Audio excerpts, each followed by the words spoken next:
अमेरिकेचे राष्ट्राध्यक्ष Donald Trump यांनी जाहीर केलेल्या नवीन टेरिफ रेट धोरणाचा परिणाम म्हणून सोन्याच्या दरात मोठी वाढ झाली आहे। गेल्या 12 तासात सोन्याचा दर तब्बल 700 रुपयांनी वाढून 92,000 रुपयांपर्यंत जाऊन पोहोचलेला आहे। जीएसटीसह हा दर 94,760 रुपयांवरती गेलेला लंकेश आणि येत्या काही दिवसात सोन्याच्या दरात आणखी वाढ होण्याची शक्यता आहे। सोन्याच्या वाढलेल्या किमतीमुळे ग्राहक वेट अँड वॉचच्या भूमिकेत आहेत।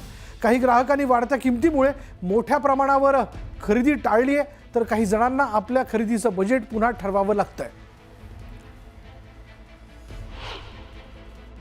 सर्वोच्च जी पातळी आहे तर ती सोन्याने गाठलेली आहे। म्हणजे त्यांचे जे भाव आहेत तर त्यांनी गगनाला खरंच भिडवलेले आहेत आणि सर्वसामान्य लोकांसाठी आता सोनं घेणं हे एक स्वप्नच राहणार आहे।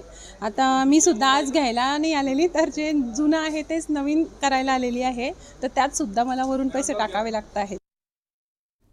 नंतर वेळ झाली का ब्रेकची ब्रेक घेऊयात। पहा फक्त न्यूज 18 लोकमत। पुणे स्टेशनवरील गर्दी, हरवलेल्या मुलीला तिच्या आईकडे सुपूर्द करण्यात आलेली त्या गर्दीत ती मुलगी हरवलेली होती। एका आरपीएफ जवानाच्या धावपळीनं ताटातूट झालेल्या या मायलेकीची भेट झाली। बुधवारी दुपारी पुणे स्टेशनवर तोबा गर्दी होती आणि या गर्दीत मध्य प्रदेशमधील खतना खजुरी गावचे रहिवासी असलेले रावत कुटुंब देखील होतं आणि अचानक स्टेशनवर गर्दीचा एक मोठा लोंढा आला।